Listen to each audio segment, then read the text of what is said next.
तो hey everyone, this is Piyush. आप सभी लोगों का वापस से स्वागत है हमारे इस खूबसूरत से चैनल क्यूबिक्स क्लासेस के अंदर। मैं पीयूष कुमार पाठक आज वापस से आप सभी लोगों के लिए करंट अफेयर्स की क्लास लेकर के आया हूं। आज हमारा है 3 फरवरी 2024 का करंट अफेयर्स। तो जिन भी लोग को इन सारे सेशन से मदद मिल रही है वो सभी लोग सब्सक्राइब कर लीजिए चैनल को। वीडियो पसंद आए तो वीडियो को लाइक कर लीजिए, कमेंट करके नीचे बताइए कि कौन सी चीज़ें और हम एज अ टीम आप सभी लोगों के लिए कर सकते हैं। दूसरी बात कि हम सभी लोग बहुत खुश हैं कि आप सभी लोग इतना ज़्यादा हम लोगों को प्यार दे रहे हैं, इतना ज़्यादा हमारे ऊपर ट्रस्ट कर रहे हैं। तो चलिए बिना किसी देरी के हम लोग वीडियो को स्टार्ट करते हैं अपने करंट अफेयर्स की इस क्लास को। तो चलिए सर, आइए आज का जो सबसे पहला क्वेश्चन है वो हमारी स्क्रीन के ऊपर है। तो क्वेश्चन नंबर 1 क्या है भाई? हाल ही में आरबीआई ने किस पेमेंट बैंक पर सख्त व्यावसायिक प्रतिबंध लगाया है? Recently, RBI has imposed strict business restrictions on which payment bank? Question क्या बोल रहा है सर कि बताइए ऐसा कौन सा बैंक है, पेमेंट बैंक है, पेमेंट बैंक क्या के बारे में भी चर्चा करेंगे। तो ऐसा कौन सा पेमेंट बैंक है जिसके ऊपर आरबीआई यानी Reserve Bank of India, RBI मतलब Reserve Bank of India, Reserve Bank of India ने रिस्ट्रिक्शन लगाया यानी कि प्रतिबंध लगा दिया कि आप कुछ भी तरीके का बिजनेस नहीं कर सकते, बिजनेस रिस्ट्रिक्शन लगा दिया। कौन सी ऐसी बैंक है? पेमेंट बैंक ऐसी कौन सी है? Paytm payment bank, Fino payment bank, Airtel payment bank and post payment bank. तो भाई बताइए कौन सा है? तो इसका जो करेक्ट आंसर है वो है पेटीएम पेमेंट बैंक। ये जो खबर है ये तो बहुत आग की तरह हर जगह फैल रही है, आई होप आप सभी लोगों को पता होगा। पेटीएम पेमेंट बैंक क्या हुआ है सर? थोड़ा सा कहानी को ब्रीफ कर दोगे तो थोड़ा सा इजी होगा हमें समझने में। ठीक है बेटा, देखो मैं बताता हूं। जब भी अभी कुछ दिन पहले मैंने पेमेंट एग्रीगेटर के बारे में भी आप लोगों से डिस्कस किया था। 31st की क्लास थी आई थिंक, उसमें हम लोगों ने डिस्कस किया था। तो जैसे कि आरबीआई क्या करता है ना, आरबीआई टेंडर्स देता है कि हां आप लोन देने के लिए एलिजिबल हो, आप पेमेंट बैंक की तरह काम करने के लिए एलिजिबल हो। तो आरबीआई ने बहुत सारी कंपनीज हैं जिसको इस तरीके के पेमेंट बैंक ओपन करने के लिए अलाउंस दे रखा था। उसमें से एक पेटीएम बैंक भी था, ऐसे ही एक फोन पे है, गूगल पे है, बहुत सारे ऐसे बैंक्स हैं। तो जो पेमेंट बैंक है ये पेटीएम, इसके ऊपर जो आरबीआई है उसने रिस्ट्रिक्शन लगा दिया है कि सर आप 29 जनवरी के बाद 29 फरवरी के बाद आप कोई भी तरीके का आप बेसिकली जो हमने आपको अलाउंस दे रखा था आपको वो भी अलाउंस नहीं मिलेगा। तो ये लेकर के पूरी कहानी थी और पेमेंट को जो पेटीएम है उसको जो बिजनेस रिस्ट्रिक्शन है वो उनके ऊपर लगा दिया गया। अरे बोलो यार, ठीक है सर। आगे बढ़ते हैं, क्वेश्चन नंबर 2 के ऊपर आते हैं। हाल ही में किस कंपनी ने पहली बार इंसानी दिमाग में चिप लगाई है? Recently which company has installed a chip in the human brain for the first time? तो जो ऑप्शन है हमारा वो है Meta, option B is Amazon, option C is Neuralink and option D is Google. अब देखो मैं तुम्हें बताता हूं, जो हमारा ब्रेन होता है, ब्रेन का हमारे कुछ लिमिटेशंस है। कैसा लिमिटेशन सर? लिमिटेशन मतलब आप जो कैलकुलेशन कर रहे हो, जैसे मैंने आपको बोल दिया कि बताओ भाई साहब 24 × 37 कितना होता है, तो आपको थोड़ा सा टाइम लगेगा, आप कैलकुलेट करोगे। तो ये हमारी दिमाग के लिमिटेशन है। अगर यही आप कैलकुलेशन अपने कंप्यूटर को दे दोगे तो वो आपको with in seconds answer calculate करके बता देगा। अरे बोलो यार, बहुत बढ़िया बात है ना। बिल्कुल सर। तो हमारी ये जो ब्रेन की लिमिटेशन है, इस लिमिटेशन को हटाने के लिए यानी इस लिमिटेशन को ओवर पावर करने के लिए, इस लिमिटेशन को ओवरकम करने के लिए बहुत सारी कंपनीज जो है वो होड़ में लगी हुई हैं कि आखिर किस तरीके से ये सारी चीजों को हम अच्छा और बेहतर बना सकते हैं और इस लिमिटेशन को दूर कर सकते हैं। तो इसको लेकर के न्यूरालिंक नाम की एक कंपनी है। क्या नाम की? न्यूरालिंक क्या कर रही है कि इंसानी दिमाग के अंदर एक चिप डाल रही है ताकि ये जो लिमिटेशंस है ना, इससे हम लोग ऊपर आ सके, उसको ओवरकम कर सके। तो हो क्या रहा है सर? पहली बात मैं बताता हूं, जैसे हमारा ब्रेन है, ब्रेन के अंदर सर्जरी करते हैं वो सर्जरी करते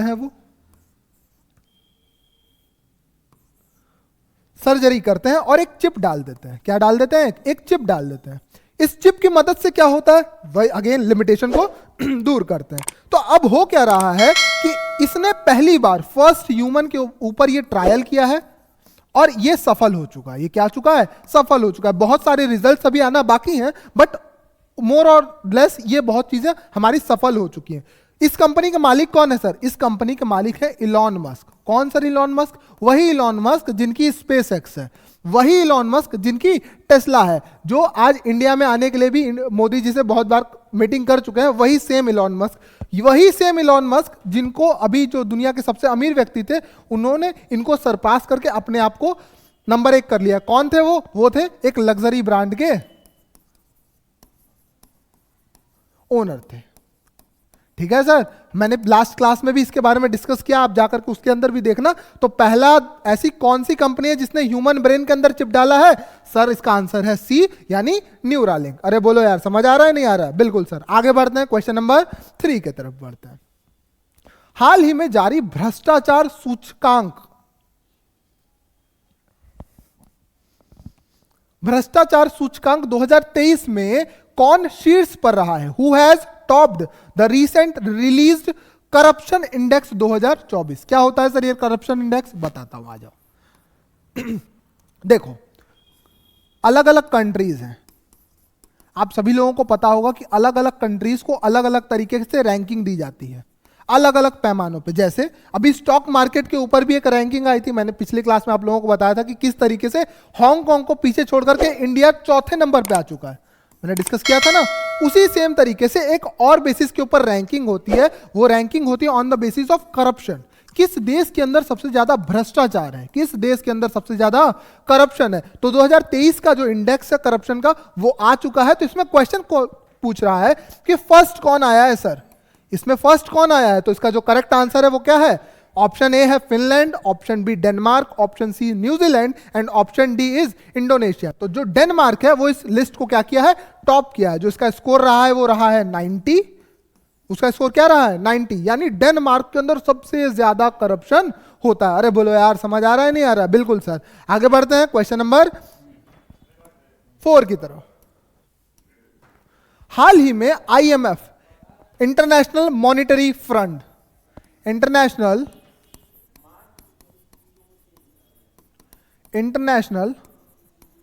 मॉनिटरी फंड, क्या है सर ये इंटरनेशनल मॉनिटरी फंड? डिस्कस करेंगे। हाल ही में IMF ने चालू वित्त वर्ष, यानी चालू वित्त वर्ष में भारत की जीडीपी, या जीडीपी मतलब ग्रॉस डोमेस्टिक प्रोडक्ट,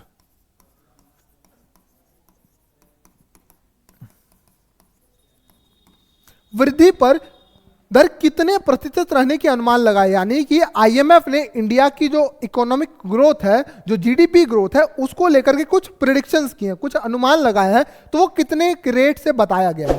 तो recently IMF has estimated India's GDP growth rate to be what percent in the current financial year? Option A 6.7, option B 6.3, option C 6.9 and option D 5.9। तो answer है 6.3। तो IMF ने बोला कि 6.3 के percentage rate से जो इंडिया की जीडीपी है वो क्या होगी, बढ़ेगी। अरे बोलो यार, ठीक है। अब देखो, एक मैं तुमको इसमें मजे की बात बताता हूं। मजे की बात क्या है? बोलते हैं ना इंडिया की जो जीडीपी है वो पूरी दुनिया में सबसे फास्टेस्ट ग्रोइंग है, बट ऐसा है नहीं। देख, मैं तुझे बताता हूं, इंडिया की जो जीडीपी है ना वो दुनिया में फास्टेस्ट ग्रोइंग तो है, but among the biggest Nations, यानी जितने बड़े बड़े देश हैं उनमें ऐसे बहुत सारी साउथ अफ्रीका की छोटी छोटी कंट्रीज हैं जिनकी जो जीडीपी ग्रोथ है वो 12% है, 14% है, 16% है। आप गूगल करोगे आपको दिखेगा। तो इंडिया की जो जीडीपी ग्रोथ है, क्या वो दुनिया में सबसे फास्टेस्ट ग्रोइंग है? अगर ऑप्शन में आ गया तो आप ये लगा के नहीं आओगे, नहीं, बिल्कुल नहीं है। दुनिया में ऐसी बहुत सारी कंट्रीज है जिनके जीडीपी ग्रोथ 12, 14, 16, 20% तक भी जाते हैं। तो आपको ध्यान देने वाली क्या बात है? आपको ध्यान देना इस बात के ऊपर है कि इंडिया की जो जीडीपी ग्रोथ है वो फास्टेस्ट है अमंग द बिगेस्ट नेशंस, जैसे यूएस हो गया, जैसे न्यूजीलैंड हो गया, जैसे चाइना हो गया, जैसे पाकिस्तान हो गया, जैसे इंडिया हो गया, Iran, Iraq, Qatar, Saudi Arabia, ये सारी कंट्रीज ऐसी बड़ी बड़ी कंट्रीज हैं। और इनके जीडीपी रेट्स और इंडिया की जीडीपी रेट को अगर आप देखोगे ध्यान लगा करके तो इंडिया की जो जीडीपी रेट है वो सबसे ज्यादा है, और ये अनुमान कितना लगाया जा रहा है सर? 6.3% का ग्रोथ देखने को मिलेगा। अरे बोलो यार, ठीक है सर। क्वेश्चन नंबर 5 पे आते हैं। हाल ही में किस राज्य सरकार ने एमएसपी योजना लाभ शुरू किया है? Which state government has recently launched MSP scheme लाभ? Option A Kerala, option B Karnataka, option C Orissa and option D is Tamil Nadu. अब सभी लोगों को पता है कि एमएसपी को लेकर के बड़ा बवाल हो चुका है, मिनिमम सपोर्ट प्राइस जिसको बोलते हैं हम लोग। अरे पूछे कोई मिनिमम एमएसपी क्या होता है तो तुम क्या बोलोगे? Minimum support price. सर क्या होता है इसको लेकर के? आप सभी लोगों को पता है दिल्ली के अंदर लगभग 2 सालों तक चला था प्रोटेस्ट किसानों के द्वारा, जो पंजाब के किसान हैं उनको लेकर के। तो क्या है सर ये एमएसपी? देखो, जब कोई किसान कोई चीज प्रोड्यूस करता है, प्रोडक्शन आता है, उसने खेत में लेट सपोज गेहूं की फसल उगाई थी और उसके पास अब गेहूं आ गया है। अब होता क्या है कि गेहूं तो मान लो एक लॉन्ग टर्म चीज है, मान लो टमाटर है, हमारा टोमेटो है। अब टोमेटो को क्या होता है, अब किसान अगर उसको अपने घर के ऊपर रखे, घर के पास ही रखेगा अगर घर के अंदर, तो टोमेटो तो सड़ जाएगा। बिल्कुल सर, टोमेटो सड़ जाएगा। तो किसान चाहता है कि जल्द से जल्द उसका टोमेटो क्या हो, बिक जाए। मगर जितने बड़े बड़े टेंडर्स और बड़े बड़े लोग होते हैं ना जो खरीदते हैं इस टोमेटो को, जैसे 5 ट्रक 10 ट्रक 15 ट्रक ऐसे खरीदने वाले होते हैं ना, वो उनको झेला देते हैं कि यार नहीं, आपको बहुत महंगा आप दे रहे हो, आपका टोमेटो मैं नहीं खरीदूंगा। अब अगर किसान उसको उतने कम दाम में न बेचे तब भी उसका घाटा हो जाएगा, तो ये मजबूरी में आकर के अपने पूरी चीजों को क्या करता है, बेच देता है। इसको हम लोग फंजिबल ऑब्जेक्ट्स भी बोलते हैं, जो जितनी भी फंजिबल चीजें होती हैं।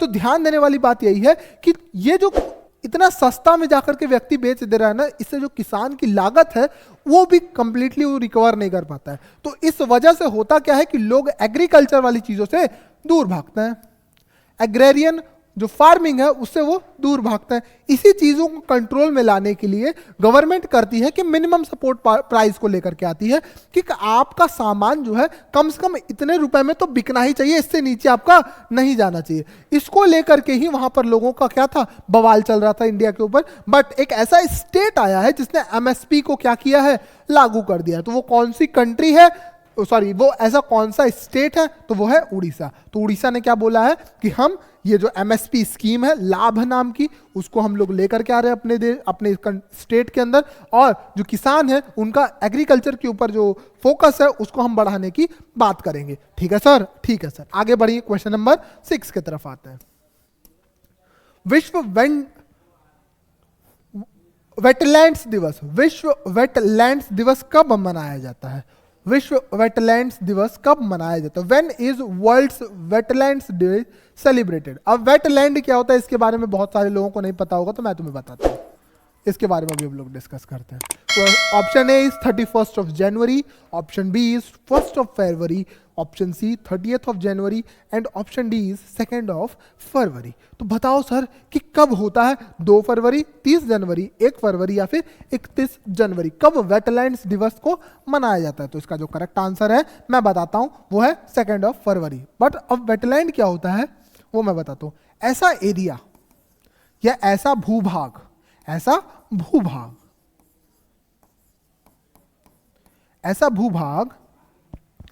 एरिया, ऐसा भूभाग जहां पर मैक्सिमम टाइम तक पानी भरा रहता है।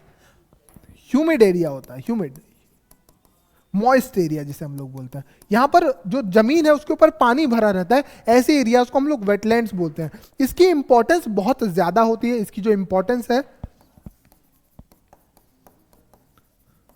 वो बहुत ज्यादा है, ताकि जो हमारा इकोसिस्टम है वो ज्यादा से ज्यादा रह सके। तो इसको लेकर के ही वेटलैंड्स की हमारी जो विचारधारा है कि कितना महत्वपूर्ण है, कितना इंपॉर्टेंट है, इसको लेकर के वेटलैंड्स दिवस मनाया जाता है। वो कब मनाया जाता है? 2nd ऑफ फरवरी को मनाया जाता है। ठीक है सर, आगे बढ़ते हैं। क्वेश्चन नंबर 7 पे आते हैं। हाल ही में किसे उच्च सदन राज्यसभा के लिए मनोनीत किया गया है? Who has recently been nominated to the upper house Rajya Sabha? Option A Kapil Dev, option B Mahendra Singh Dhoni, option C Satnam Singh Sandhu, option D Rohit Sharma. अब देखो मैं तुम्हें बताता हूं।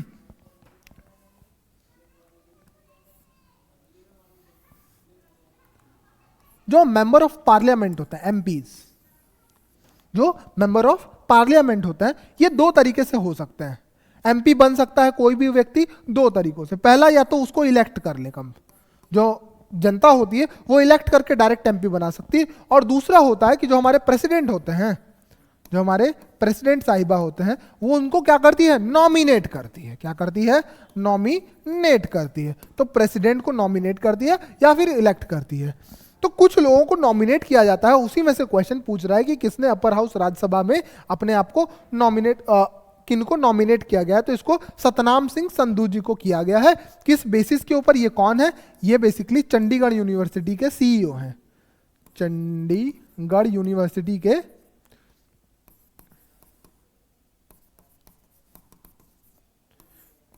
डायरेक्टर है।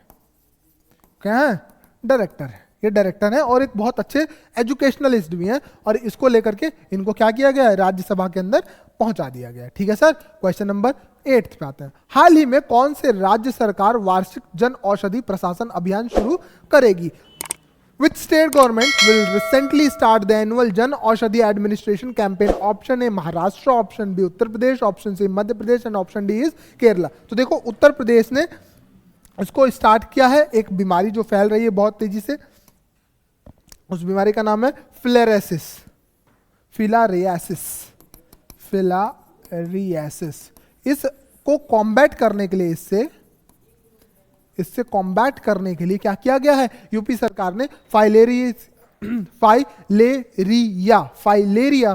फाइलेरिया को खत्म करने के लिए फरवरी में जो वार्षिक उनका जन औषधि प्रशासन अभियान शुरू होता है, उसको शुरू करने वाली है। अरे बोलो यार, ठीक है सर। क्वेश्चन नंबर 9 पे आते हैं। हाल ही में ISSF वर्ल्ड कप में दिव्यांश पंवार ने कौन सा पदक जीता है? Which medal has Divyansh Panwar won in the ISSF world cup recently? तो इनको मिला है गोल्ड मिला है। पनवर जी को क्या मिला है, गोल्ड मेडल मिला है। ठीक है सर। क्वेश्चन नंबर हम लोग किस पे आते हैं, 10th पे आते हैं। हाल ही में किसने सबसे कम उम्र में माउंट एवरेस्ट के बेस कैंप पर पहुंचने का रिकॉर्ड बनाया है? Who has recently made the record of being the youngest person to reach the base camp of Mount Everest? Ross Dallas, Carter Dallas, Zed Dallas, and में से कोई नहीं। तो देखो मैं तुम्हें बताता हूं, 2 साल के हैं महाराज,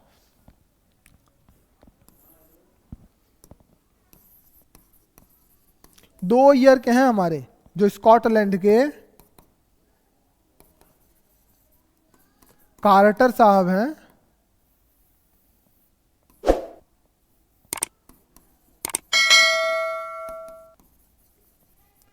जो कार्टर डलास है, ये 2 साल की उम्र में जो स्कॉटलैंड के माउंट एवरेस्ट के बेस कैंप के पास पहुंच गए। तो कार्टर डलास जी जो हैं, कार्टर डलास जी हैं, उन्होंने रिकॉर्ड बना लिया है दुनिया में सबसे कम उम्र में चोटी पे पहुंचने के लिए, जो माउंट एवरेस्ट का बेस कैंप है वहां तक पहुंचने के सबसे कम उम्र के व्यक्ति और छोटे से बच्चे बन गए। बोलो यार, ठीक है। क्वेश्चन नंबर 11 पे आता है। हाल ही में खेलो इंडिया विंटर गेम्स 2024 का शुभ आरंभ किसने लॉन्च किया है? Who has recently launched the mascot of Khelo India winter games 2024? तो अनुराग ठाकुर जी ने इसको लॉन्च किया है। ऑप्शन में क्या क्या था, Anurag Thakur, option B Piyush Goyal, option C Amit Shah and Rajnath Singh. तो अनुराग ठाकुर जी ने क्या किया है, खेलो इंडिया का जो 2024 का विंटर गेम्स है उसको लॉन्च किया। अरे बोलो यार, ठीक है सर, बिल्कुल सर। आगे बढ़ते हैं हम लोग, क्वेश्चन नंबर 12 की तरफ बढ़ते हैं। हाल ही में आर चंपक लक्ष्मी का निधन हुआ है, वे कौन थी? Recently R Champak Lakshmi passed away, who was she? देखो, इनकी मैंने एक हिस्ट्री की बहुत अच्छी बुक भी पढ़ी है, आप देखे होंगे, बहुत ये यूनिवर्सिटी के अंदर प्रोफेसर भी रह चुकी है और बहुत बहुत बहुत अच्छी हिस्टोरियन थी। तो कौन थी ये? सिंगर, जर्नलिस्ट, हिस्टोरियन या फिर क्रिकेटर? तो ये जो आर लक्ष्मी थी, चंपक लक्ष्मी जी जो हैं, वो हिस्टोरियन है और ये बहुत बहुत बुद्धिमान थी। और ये जितने भी स्कॉलर लोग हैं ना, जो ये स्टडी वाला फील्ड है जिन लोगों का, जितने भी प्रोफेसर्स हैं, उनके लिए एक बहुत बड़ा लॉस बताया जा रहा है कि यार इतनी ज्ञानी व्यक्ति का निधन हो गया। ठीक है सर। क्वेश्चन में आगे बढ़ते हैं हम लोग, क्वेश्चन नंबर 13 की तरफ बढ़ते हैं। और क्वेश्चन नंबर जो 13 है वो हमारा कुछ इस तरीके से है।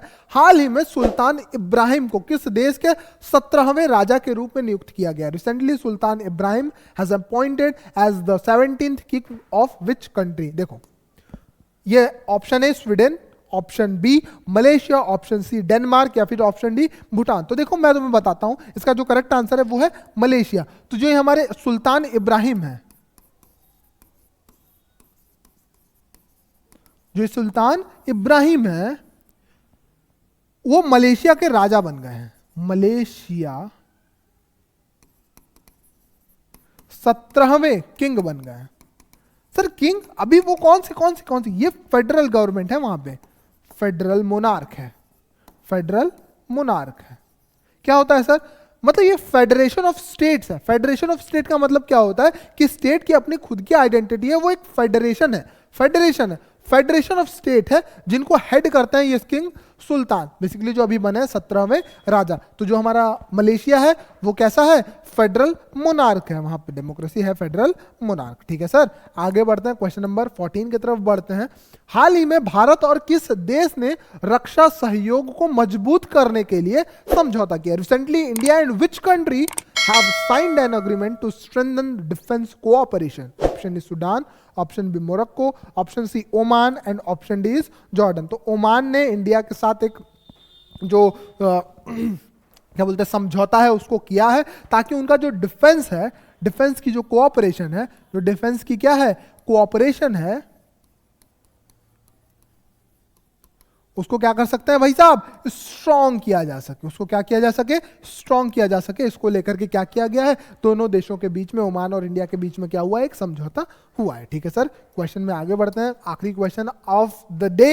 हाल ही में Kashmir travels in paradise on earth नामक किताब किसने लिखी है? Who has recently written the book Kashmir travels in paradise on earth? Option A Sanjeev Joshi, option B Romesh Bhattacharya, option C Sreeja Akula, option D Atulkar. अब देखो संजीव जोशी के बारे में भी हमने बताया था, कल की परसों की क्लास में हमने बताया था ना, संजीव जोशी ने कैसे 75 बुक जो पोयम की बुक है उसका एक कंपाइलेशन बनाया है, अपने इवेंट के अंदर भी लॉन्च किया था। तो भैया पूछ रहा है आपसे कि कौन है जिन्होंने इस बुक को किया है? तो उन्होंने किया है रोमेश भट्टाचार्य जी ने, भट्टाचार्य जी ने इस बुक को लिखा है कि किस तरीके से जो कश्मीर है वो दुनिया में स्वर्ग की तरह काम करता है, जैसे मानो स्वर्ग जो है वो धरती पर आ गया हो। तो ये थी हमारी आज के कुछ इंपॉर्टेंट करंट अफेयर्स।